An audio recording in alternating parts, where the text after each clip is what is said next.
allegiance to the flag of the United States of America and to the republic for which it stands, one nation, under God, indivisible, with liberty and justice for all. Jackie, will you please do roll call? Mayor Clark, Here. Councilmember Anderson, Here. Councilmember Crone, Here. Councilmember Grove, Here. Councilmember Lyon, Here. Councilmember Pierce. Here. Agenda item D is open forum. Open forum is the time for anyone here tonight to address the council on any subject over which the council has the authority to act on any item on the agenda other than a public hearing. If anyone here tonight, either in the council chambers or on Zoom, wishes to address the council at this time, they may approach the podium or raise their hand. If you're participating via Zoom, please click on the raise hand icon located in the reaction controls. As a reminder, we do regularly limit public comment to 3 minutes. Also, as a reminder, after you are recognized, please clearly state your name and address before making your comments. Good evening. Alex Rice, 2111 48th Street in Des Moines. And I am here today as Executive Director of the Street Collective, a nonprofit that works to make the Des Moines Metro an amazing place to walk and bike. So we've been working with you over the last few months on this bike ordinance, which is why I'm speaking here today. We really appreciate all the changes that have been made. It's really substantially improved since we got involved a couple of months ago. We really appreciate Chief McCluskey for taking so much of our feedback to heart. And I know we sent him another round of feedback at the end of June, and he's integrated some of those changes as well. So we really appreciate that. There are 2 things we'd still like to see get cleaned up in the ordinance before it passes. One of those is, as an organization that cares about pedestrian safety, we're concerned about the provision that says that e-scooters going up to 20 miles per hour must be on the sidewalk if there's no bike trail available. Because what that means is in a sleepy subdivision like my sister's here in Waukee, where the roads are 25 miles per hour, and there's almost no car traffic, you're going to force these e-scooters going 20 miles per hour on the sidewalk with your pedestrians, your elderly, little kids, people pushing strollers. It's a lot to put on a sidewalk when there's a road that isn't going very fast and doesn't have very many cars on it, where someone can make the choice and make a good choice for themselves. So we'd like to see that change to create the option of being able to be in a street in a situation like that, knowing that the ordinance already says e-scooters wouldn't be allowed on streets going more than 25 miles per hour. And then the other thing is just cleaning up the way that the term e-moto is used in the ordinance. As Chief McCluskey pointed out, we frequently talk about e-motos as the Street Collective because that's a really important part of the education piece. We just want to make sure that it's accurately defined in the ordinance. Right now, the way the ordinance definition reads, it looks like a high-speed pedestrian conveyance is exactly the same as an e-moto, but there are high-speed pedestrian conveyances that are not e-motos. And a great example of that is an electric skateboard, which, believe it or not, can go 40 miles an hour. So that is a high-speed pedestrian conveyance, but it's not an e-moto. So we'd just like to see that cleaned up because ultimately the goal of this ordinance, a big piece of it is education. And we want to make sure that that education message is really clear as people are looking at it. So we appreciate all the hard work you've done. We're just asking for these last 2 things. And thank you so much for taking our feedback into account throughout this process. Thank you. Thank you. I do want to make just one comment on that.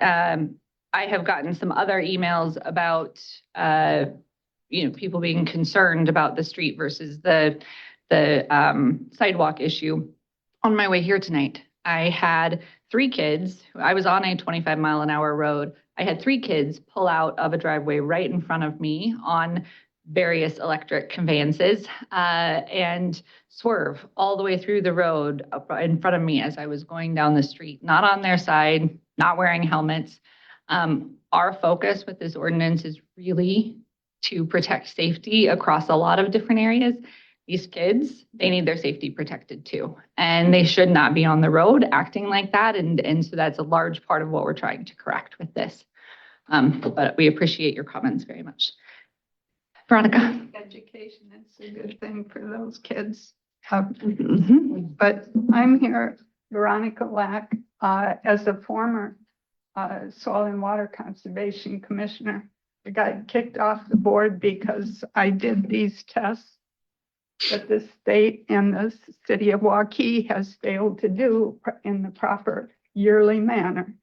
And I had to pay for them out of my own pocket because they have not been done. And the results are scary. they're the results of my suit against the state of Iowa and Iowa DNR. These particular herbicide and pesticide chemicals are testing 22 of them now over the maximum contaminant levels, starting with 2,4-D choline, ending at the bottom of the list with the organophosphate. I'm sorry, my tremor's really bad. It affects my heart rate, and it's from these different herbicide and pesticide chemicals. But in my suit, you can look it up online. It's recorded in the Iowa Supreme Court. Veronica, I'd like for you to address us, please. Okay. I got to the meeting, my meeting on May 21st, and the Attorney General of Iowa, Byrd, had sent another attorney from Idles Over Dirt to make sure they kicked me off the board because I did these tests and I had to pay ahead $2,317 for these tests that you guys are supposed to have done. And they reveal the issues that we need to know what's in our water. And I really wish everybody could look at the results of my tests. And they told me in that meeting that they could sue me for doing the tests. The state and the city could sue me for doing the test. Well, those test results are on my door, and you can come to my house, take a picture. Just as a reminder, we're not allowed to speak about something that is not on our agenda in terms of responding back. However, during my comments tonight, I will have some comments about water quality. Are you the next? Yeah, go ahead. Yep. Please state your name and address for the record. My name's Rich Peters. I'm a retired medical doctor. I live at 110 Abigail here in Glen Village. And Mary, just to your point, remember when I would ride on RAGBRAI, it's responsible bike riders or people in the streets will ride right, as far right as they can, not back and forth. That's not responsible. Right. Those people need education. I will speak also as a pedestrian who likes to walk on your sidewalks here in the city with I have two Shih Tzu puppy dogs. Just the idea of 20-mile-per-hour electric vehicles all around on sidewalks, that's just crazy. You go through your city park, Centennial Park, that's plainly marked, it's 10 miles per hour for vehicles on your roadway through the park. To think that you should allow anything going faster than 5 or 10 miles per hour on a sidewalk is crazy. It's crazy, and it's going to get people hurt, a lot of people hurt. And so you need education. I think we need prayers. You guys need prayer for common sense. And again, a lot of these sidewalks in town, in Glen Village, are blinded. So somebody going 20 miles per hour around a blinded corner, you're going to be running into people, pedestrians, cars. Again, you're going to be running into a lot of, my puppies are only like 15 pounds. I'd also mention, I know, Mayor, you have someone in your family who's blind who likes to walk on the sidewalks. How are you going to take that into consideration? So you need common sense, and I think I'm looking at a lot of people with common sense, else you wouldn't be on this council. I'd pray for common sense. I did, as I was getting into this, I don't know how many lawyers, could anybody please raise their hand who's a lawyer here? And Sorry about that. And not to pick on you, but I read those 10 pages that you're coming up with, trying to get to a common, reasonable, but it is a lot of lawyer stuff. You need some common sense in there. And you know what I'm saying. It should make sense. And to have, it's okay to go no more than 10 miles per hour on your city street through your park, and you're saying it's going to be 20 miles per hour on the sidewalks? Does anybody think that's common sense? You're looking for major problems. I think the problem is getting parents involved on this. parents, I don't see where the parents are involved in telling their kids to drive safely, responsibly. Where's that in there? Thank you. Yeah. Good comments.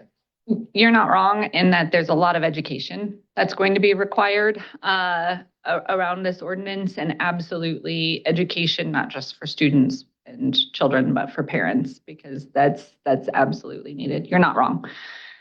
Hi. Hi, Joan Ross, 450 Southeast Rosencrantz Drive. And I'm glad someone is here with the bike and the sidewalks and things. One of the things that I find, and I'm just going to say, since I've had surgery, walking on the sidewalks, and I'm supposed to be doing walking. And when I meet bicyclists and any of these motorized, whatever you want to call them, motorbikes, e-bikes, what have you, I'm here to say I'm not going to yield to them. And I take my stick with me. And what I'm saying is I think there needs to be education somewhere, whether it's parent, and I think parents really need to take the lead on this, because I don't think it should be the police. I don't think it should be the school that takes the majority of this. And if your kids don't know how to operate and ride the sidewalk safely and also take into account pedestrians, then don't buy them that type of a vehicle, whatever you want to call that. So my thought is, why, as I meet these bicyclists and, like I said, the motor, whatever you want to call them, it's like I'm supposed to yield to them. To me, they should slow down, first of all, and take into account that both of us can share that sidewalk if they're going at a proper. And I have said to a couple of kids, you know, slow down. Of course, they look at me like, you know, I'm crazy or what have you, and that they should have it. But I will say there was one little guy the other day. There were three of them riding together. He was the second one in line, the youngest of the three. He pulled over and stopped for me. And I says, thank you for being considerate. He says, oh, you're welcome, ma'am. Have a great day. So that It does to me, exist. well, Yeah. that to me says his parents or someone is taking the responsibility to say, how do you ride safely and still share with the pedestrians? Thank you. There are no hands raised in Zoom. All right. An open forum is closed. Agenda item E is agenda approval. Can I get a motion? Move to approve. Second. Any discussion? Please vote. Councilmember Crone, Yes. Councilmember Grove, Yes. Councilmember Pierce. Yes. Councilmember Anderson, Yes. Councilmember Lyon, Yes. Agenda item G1 is a public hearing on an ordinance to amend Chapter 169 zoning ordinance, City of Waukee, Iowa, by rezoning certain property from KMFSM to KMFSM/PD1, a property to be known as the Wren. I now declare this public hearing open. Becky, have we received any correspondence? no, none received in the city clerk's office. Thank you. Melissa? Good evening, Mayor and Council. The owner is AP North LLC. The applicant is Axiom Consultants LLC. This property is located east of Grand Prairie Parkway and north of Southeast Ashworth Road. Contains 5.78 acres in area. The property was zoned to K-MF Stacked Medium District in 2016 as part of the initial overall rezoning for the Ashworth North development. The request is to rezone the property to apply a planned development overlay in order to allow for a height of 4 stories rather than a maximum of 3 stories. So right now, the KMF Stacked Medium District allows for a maximum of 3 stories, and they are wanting to put in 4 stories maximum. Notification of the rezoning request was sent out on June 12th. The rezoning sign was placed on the property by the required deadline. Staff have not received any correspondence for or against the request. Let me go to, I think there's a zoomed in concept plan here. So the concept plan shows the development of an active adult living community with an underground parking structure and then 4 4-story towers attached to it. Each tower would have between 19 and 21 dwelling units for an overall total of 80 units. The dwelling units would range in size between 1,100 and approximately 1,500 square feet and have 2 or 3 bedrooms per unit. The proposed density of the overall site would be 13.84 units per acre, which is less than the maximum allowed of 14 units per acre for KMF stacked medium. The concept plan also shows a clubhouse, welcome center, a swimming pool, and then some sport courts. Again, the reason for the rezoning request is for the proposed height for 4 towers that are 4 stories each. As I've stated previously, KMF stack medium allows for up to 3 stories, and the proposed plan development will allow for a maximum of up to 4 stories on the property. Access to the property, they're showing off of, from the west, it would be off of Southeast Glacier Trail, and then from the south off of Southeast Esker Ridge Drive. Parkland dedication will apply to the project based on what they're showing on the concept plan. The required parkland is just under, it's 0.91 acres. The concept plan does not identify any public parkland. The applicant is proposing to provide a fee in lieu of parkland dedication. The underlying zoning and proposed plan development are consistent with the land uses identified in the Kettlestone Master Plan. There are some building elevations that they provided, conceptual building elevations. So this is what they are proposing as far as the look of the buildings. And then in that little circle area would be the clubhouse / welcome center. I think that might be it. Staff recommends holding the public hearing, and I'd be happy to answer any questions. Thank you. Does anyone here tonight, either in the council chambers or on Zoom, wish to address the council and voice their comments or questions on this particular public hearing item? If so, please approach the podium, or if participating via Zoom, please click on the raise hand icon located in the reactions controls. Could I ask a question? Is that a retention pond? Can you please step forward to the Former Soil and Water Conservation Commissioner Veronica Lack. Is that a retention pond? That lake-like area? There is a significant retention pond that covers the entire area, yes. And it's not over any designated national wetland? No.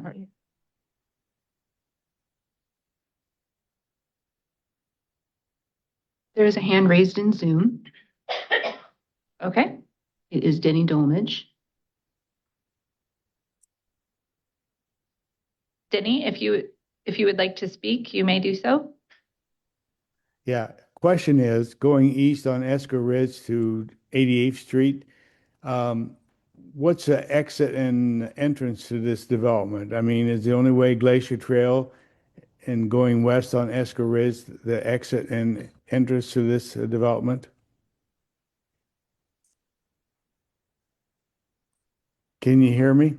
Yes, we can. I am looking at Melissa to see if she can respond. We can hear you. So this is what's shown on the screen is the area map.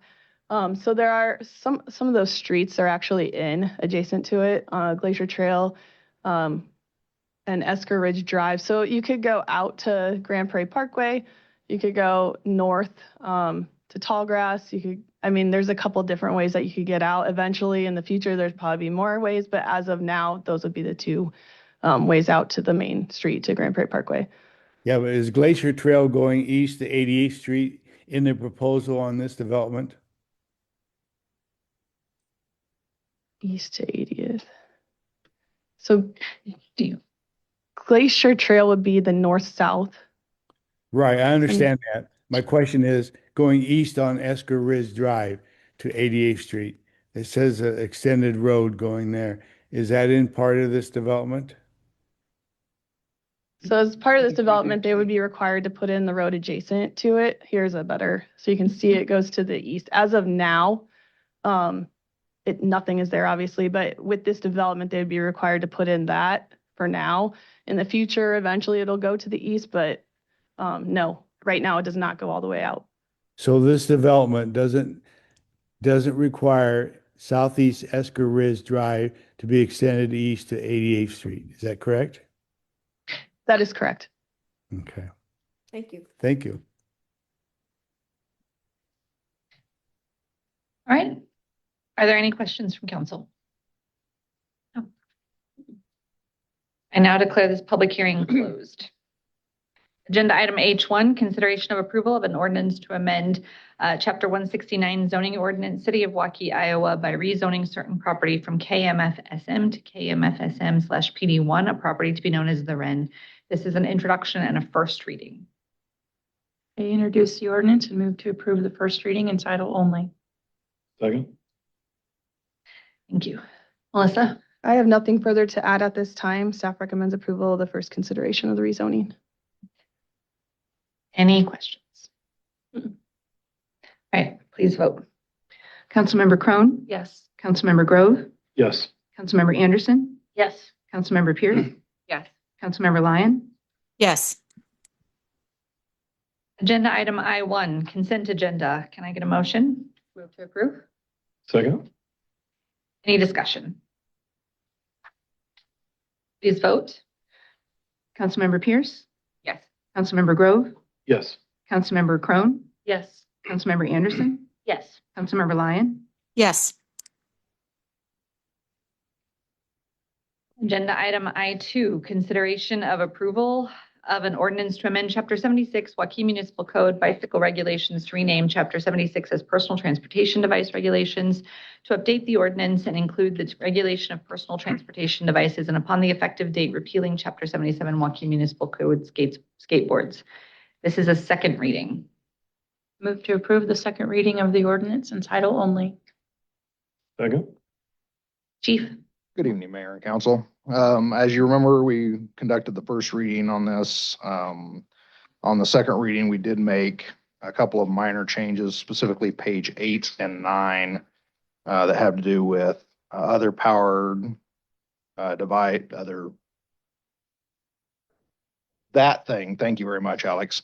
Other power-driven mobility devices. Sorry, this all runs together in my head. To ensure that we were not restricting those mobility devices further than what we thought we were. So under number 2 on page 8, we struck both in A and B, that phrase, as well as in C. And then we struck section E, which talked about the use of those devices as long as they do not risk damage on sidewalks surrounding environments. And we'll deal with that on a one-on-one basis, should that be a problem. To address Alex's concerns, I totally agree that e-scooters on sidewalks create a problem for pedestrians. However, that same logic says that bicycles, electric bicycles, e-motos, skateboards, anything that's not foot pedestrian creates that same problem. And the alternative to that is to push those things into the street. And of course, the chance of serious injury or death goes up dramatically when we move things to the street. So I do think that we found a good balance in how we've written this based on council goals and priorities of safety. With regards to the term e-moto and high-speed pedestrian conveyance, they are the same. High-speed pedestrian conveyance was a term that was requested by some of the bicycle groups that was included. E-moto is the term that's nationally recognized right now. Everything you see has e-moto in it. And that is simply, if you look at our definition, over 750 watts and in excess of the 20 mile an hour, I believe, powered solely by a motor. And then we go a step further and say that if they're up to 39, they would fall under the regulations of motorized bicycle. If they're over 39, they'd follow the regulations of motorcycle. The reason that that's important is because motorized bicycle and motorcycle require a seat or saddle. And some of these devices do not have that. And so we need to be able to capture that. And so I believe that we've got our e-moto definition where we need to be. Mr. Peters' concerns, again, valid concerns. I appreciate that he's a doctor and understands the complexity of these things. One thing I would note on his comments was he was talking about Centennial Park, where it's posted 10 miles an hour. Our code actually does allow for us to post at a lower speed limit than what the 20 mile an hour is. And if no speed limit is posted, then it defaults to 20. That also has some already use language in state code with regards to class 3 electric bicycles, where state code already says a class 3 electric bicycle cannot go more than 20 miles an hour on a trail or sidewalk. And so we already have that language for class 3 electric bicycle. This aligns perfectly with that.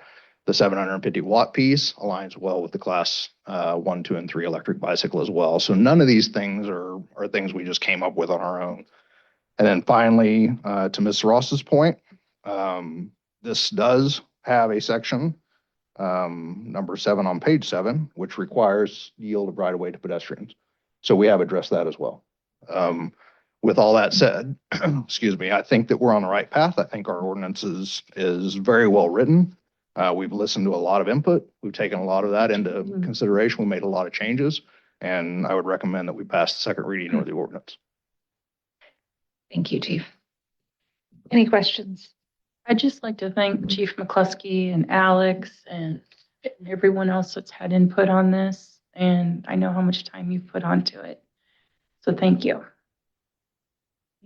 Comments? The only thing I would say is we appreciate all of you being here and giving us feedback, giving us good information, reporting what you're seeing on the sidewalks and the trails, because it is important. It does matter. We're out and about. We see things as well. And what I want to say is, for as many comments that we've had about safety, we've also gotten the opposite end of the spectrum. We've also gotten people complaining that we're restricting anything at all. So I want you to know, safety is the most important priority. The state does not allow us to ban these devices. If it were up to me, we would, but it's not up to me because we don't sit at the state legislature. They make those decisions and then we get handed those decisions. We can't have them on the street anymore. Someone's going to get hurt or killed. We can't have kids with these devices on the street. They're all over the place on the street. The only other option is to move them. We cannot get rid of them. Not the kids, the devices. So we have to relocate them. I also have those concerns about being on a sidewalk. I think, though, however, what we're going to be able to do now, if we pass this ordinance, is we're going to give our officers the ability to enforce something. Right now, they cannot enforce anything. So we're going to give them the ability to enforce, and we've already been educating. We will continue to educate, but we have to have that enforcement mechanism. And then by doing that, we're going to make it really uncomfortable for them to continue this dangerous activity because they will be confined to smaller spaces. They'll have to yield to pedestrians as required by the ordinance. We'll be able to enforce something, and it's going to be much more difficult for them to continue the dangerous behavior that they're doing. And hopefully that will make things safer for everyone. However, we will be paying really close attention to this ordinance and really close attention to what our officers are reporting, what you guys are reporting, what we're seeing. It's all going to be really critical, especially over the next few months while this is new. And then, paying attention to it next summer. We usually do a yearly review of any new ordinance anyway. This one will most certainly be reviewed pretty frequently. So I want you to know that we really appreciate all of the feedback that we get on this. It is important. The ultimate goal is to make things safer. We have to get these kids off the street. That is what we're doing now. And then we're handing our officers the ability to enforce something because right now they can't do anything. We have to give them the tools that they need. I also want to add that we recognize this is not going to address the problem overnight.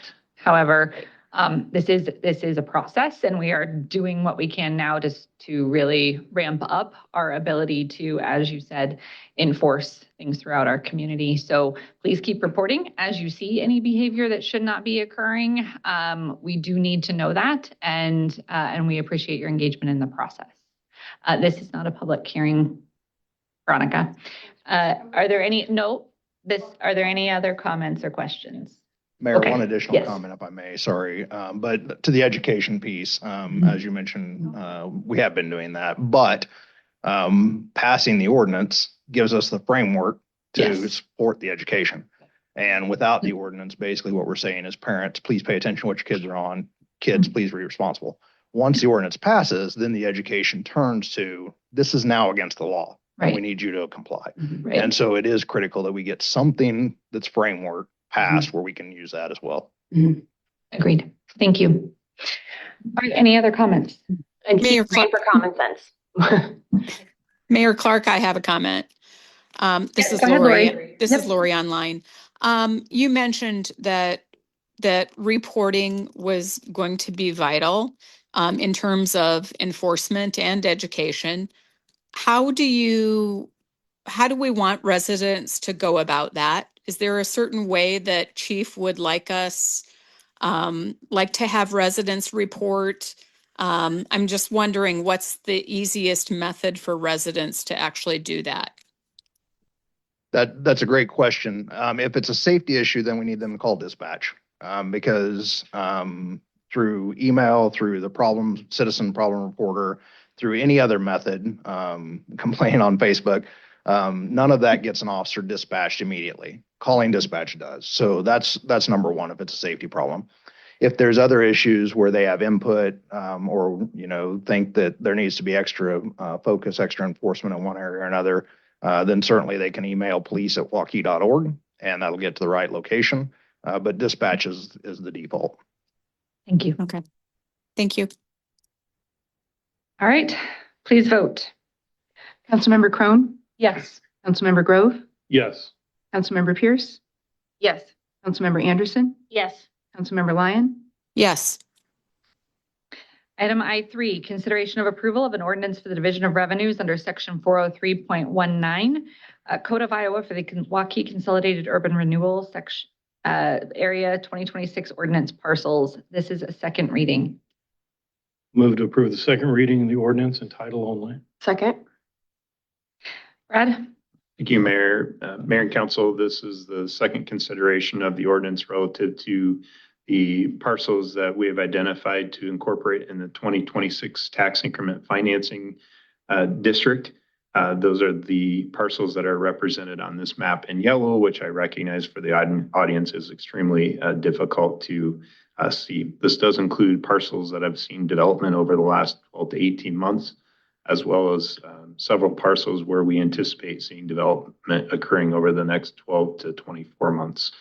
Staff would recommend approval of the second consideration. Thank you. Any questions? Please vote.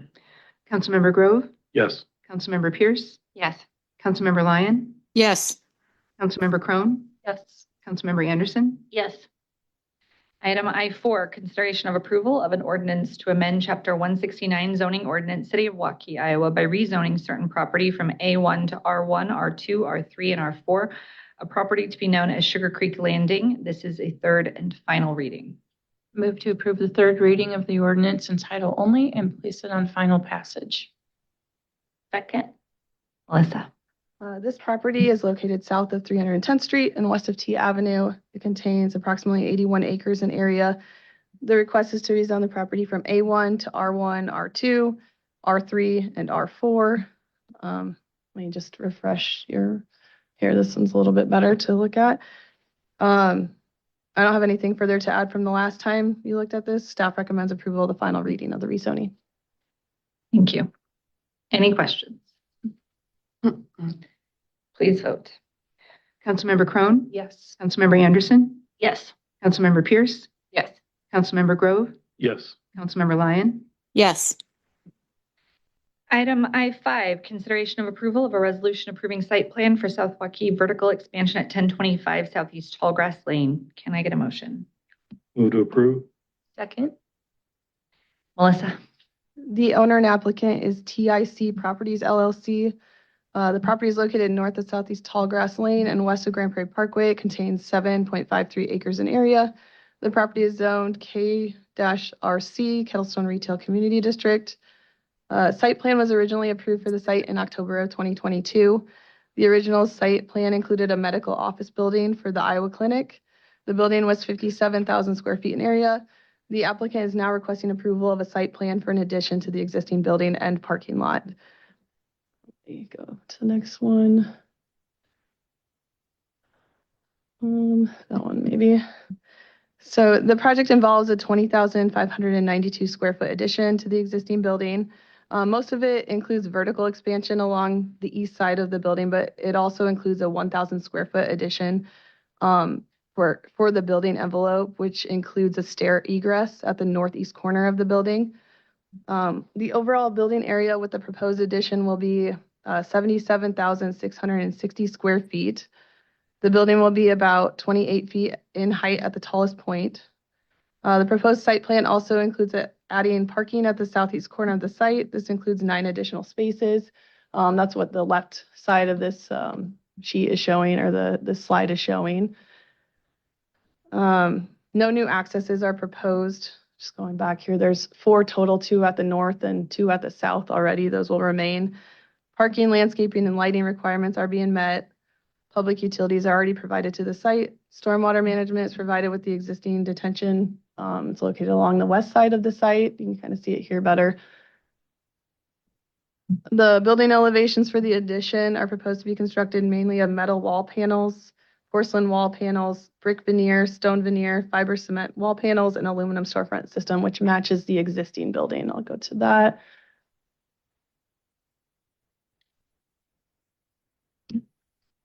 So, staff recommends approval of the site plan, and I'd be happy to answer any questions. Thank you very much. Are there any questions? Please vote. Councilmember Grove, Yes. Councilmember Crone, Yes. Councilmember Anderson, Yes. Councilmember Pierce, Yes. Councilmember Lyon, Yes. Item I6 for Hamilton Ridge Plat 11. I6A, consideration of approval of a resolution approving preliminary plat. Can I get a motion? move to approve. Second. Melissa? The owner is Hamilton Ridge LLC. The applicant is Landmark Development Services. This property is located south of Ashworth Road and east of View Place. It contains 28.21 acres in area. The property is zoned R2, 1 and 2 family residential. Yeah. Maybe go to the next slide. The preliminary plat includes 16 lots for single family residential development. The lots range in size from 0.22 acres to 0.64 acres in area. All lots meet or exceed the minimum requirements of the R2 zoning district. The preliminary plat also includes several outlots for the creek along the north side of the plat. Those outlots will be tied to the adjacent property owners, but they will not be buildable. Outlots W and X at the north side of the plat will be owned and maintained by the homeowners association. And then outlot P, which is at the east side, it's kind of hard to see on here. It's at the far east side of the plat, this outlot. That'll be for parkland dedication, which will eventually be owned and maintained by the city of Waukee. A 25-foot landscape buffer will be provided along the west side of the development adjacent to U Place. 2 public streets will be provided, both being cul-de-sacs. A 5-foot wide sidewalk will be provided along the east side of U Place. And then 5-foot wide sidewalks will also be provided adjacent to both of the cul-de-sacs with individual lot development. Trail easements will be provided in order to provide public trail connections in the future through the greenway areas. It's really hard to see on here, but you can kind of see it. There's a trail easement here that will be provided, and then there will also be a trail easement that will run along kind of the southern east side of the plat, which will run through our parkland as well. Public utilities will serve all the lots. Stormwater detention will be provided within detention basins located throughout the proposed plat.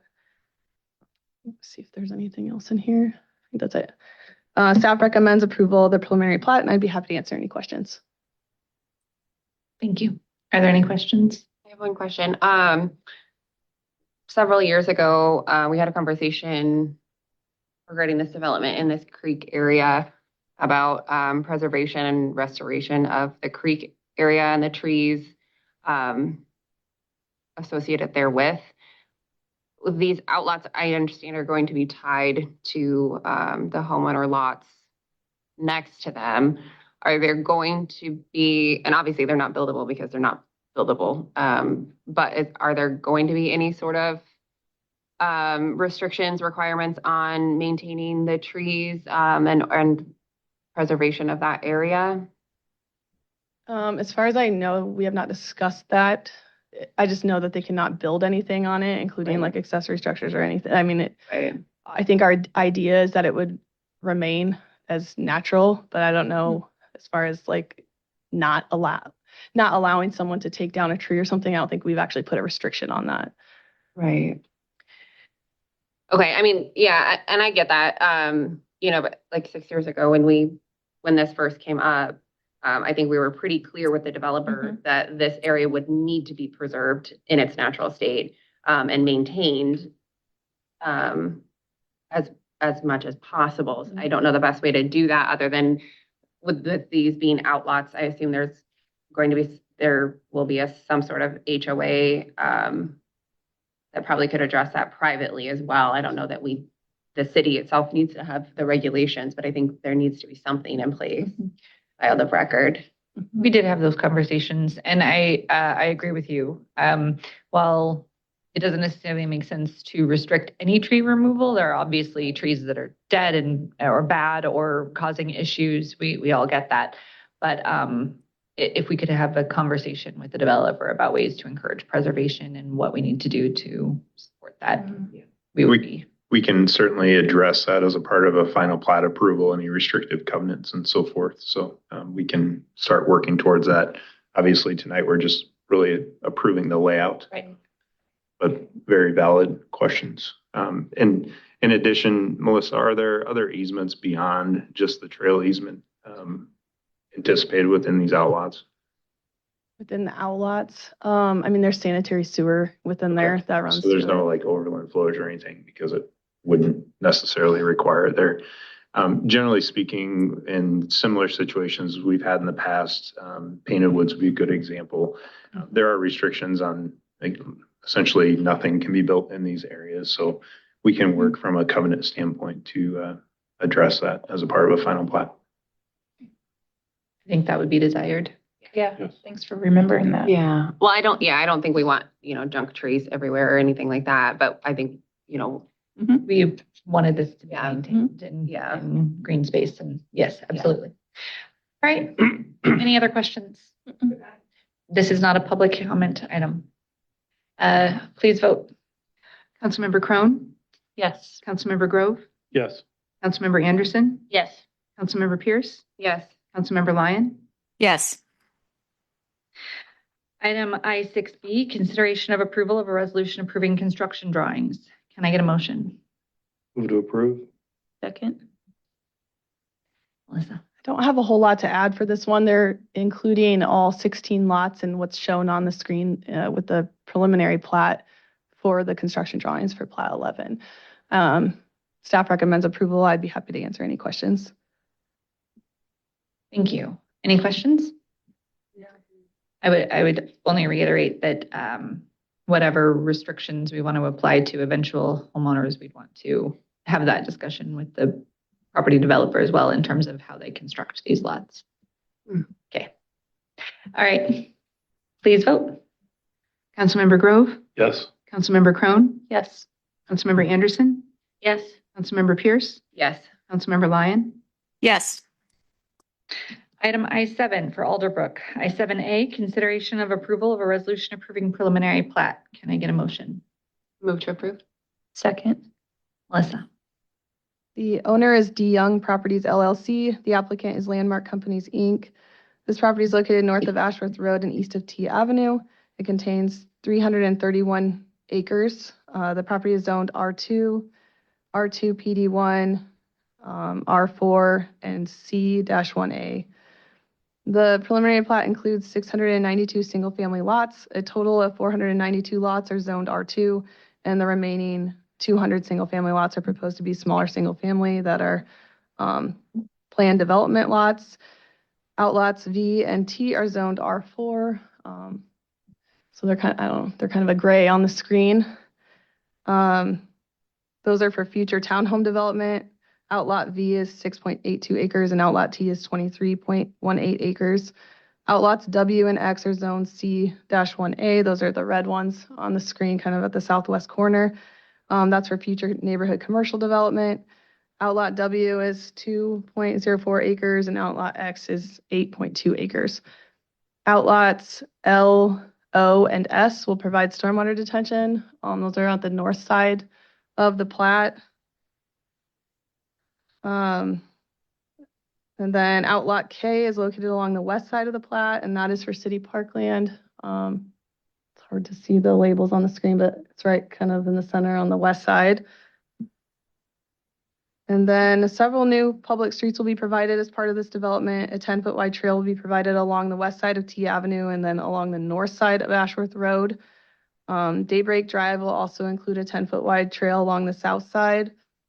5-foot wide sidewalks will be provided along all other sides of all streets.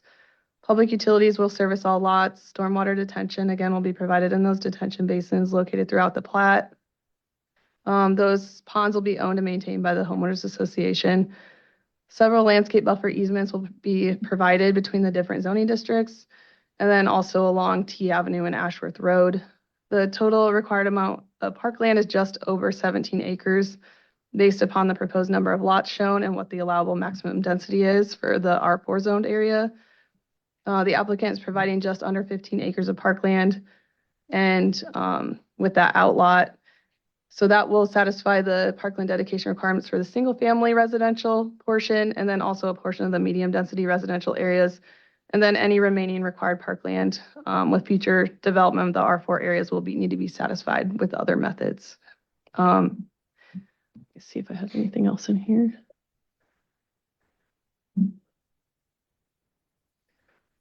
So that is it for the preliminary plat. The preliminary plat is generally consistent with the comprehensive plan. Staff recommends approval of the preliminary plat, and I'd be happy to answer any questions. Thank you very much. Are there any questions? Please vote.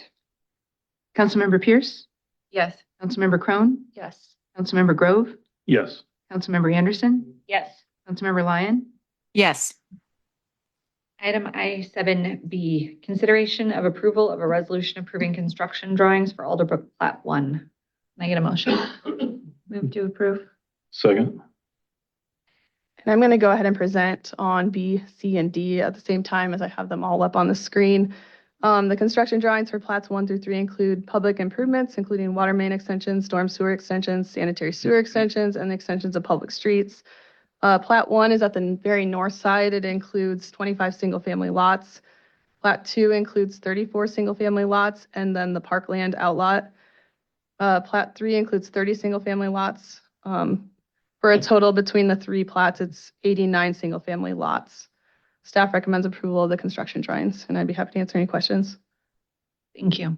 Are there any questions? Please vote. Councilmember Crone, Yes. Councilmember Grove, Yes. Councilmember Anderson, Yes. Councilmember Pierce, Yes. Councilmember Lyon, Yes. Item I7C, consideration of approval of a resolution approving construction drawings for Alderbrook Plat 2. Need a motion. move to approve. Second. I have nothing further to add. I'd be happy to answer any questions. Any questions? Please vote. Councilmember Pierce, Yes. Councilmember Anderson, Yes. Councilmember Crone, Yes. Councilmember Grove, Yes. Councilmember Lyon, Yes. Item I7D, consideration of approval of a resolution approving construction drawings for Alderbrook Plat 3. Can I get a motion? move to approve. Second. Melissa. I have nothing further to add. I'd be happy to answer any questions. Thank you. Any questions? Please vote. Councilmember Crone, Yes. Councilmember Grove, Yes. Councilmember Pierce, Yes. Councilmember Anderson, Yes. Councilmember Lyon, Yes. All right. Item I8. Melissa finally gets to sit down. Consideration of approval of a resolution authorizing renewal with Iowa Communities Assurance Pool, ICAP, for July 1st, 2026 through July 1st, 2027 for property, auto, professional, and liability insurance. Can I get a motion? move to approve. Second. Rachel. Good evening, Mayor and Council.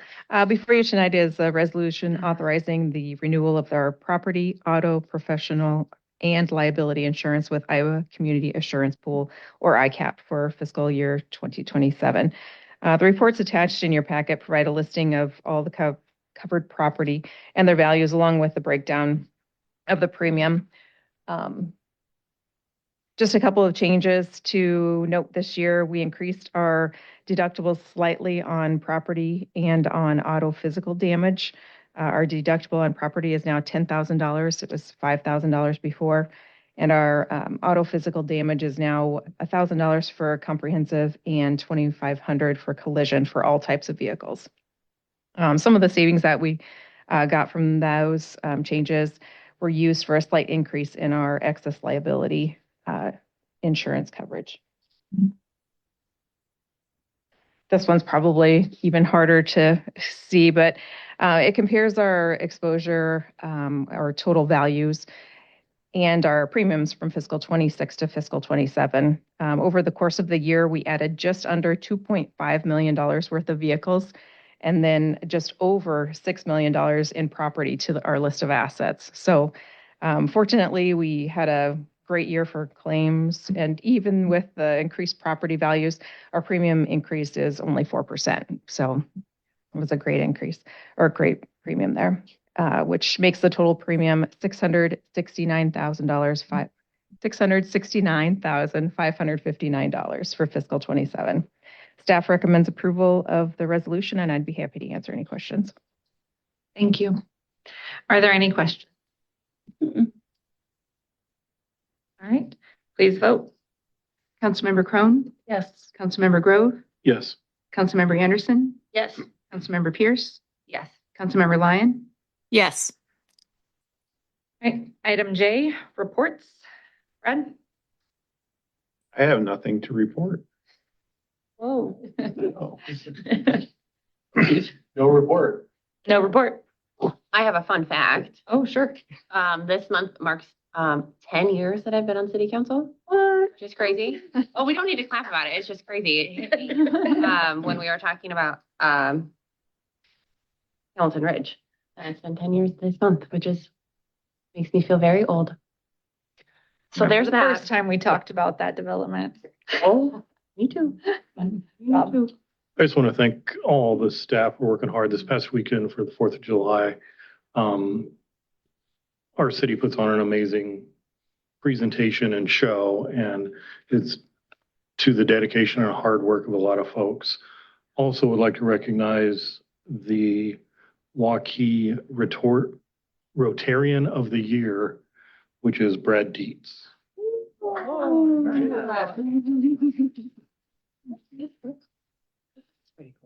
Chris? I have nothing after that.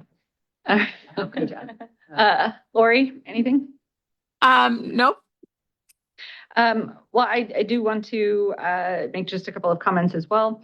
I want to add my thanks to Rob's, and I'm sure to everybody else's up here. Our staff puts in a tremendous amount of work to get ready for the 3rd and 4th of July. And unfortunately, we did have to cancel Friday due to uncertainty around storm activity, which I think was the right decision, even though the storms ended up holding off till later.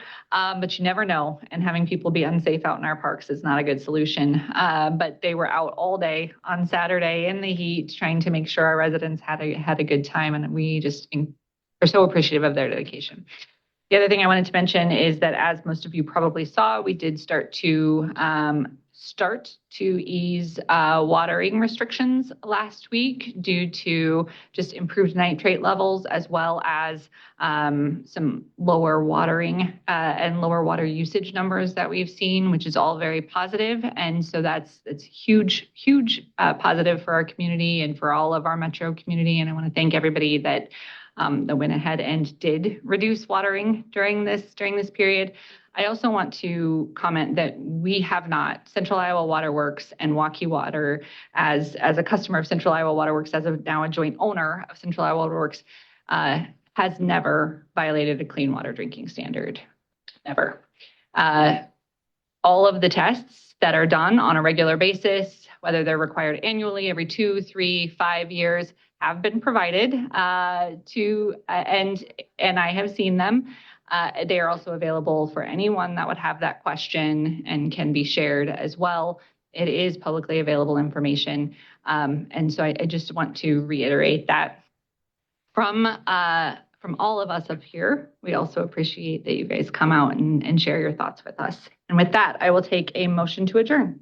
Move to adjourn. Second. All those in favor? Aye. Aye. Thank you, Becky. You're welcome. Have a Yeah, good week, sorry, everyone. Larry and I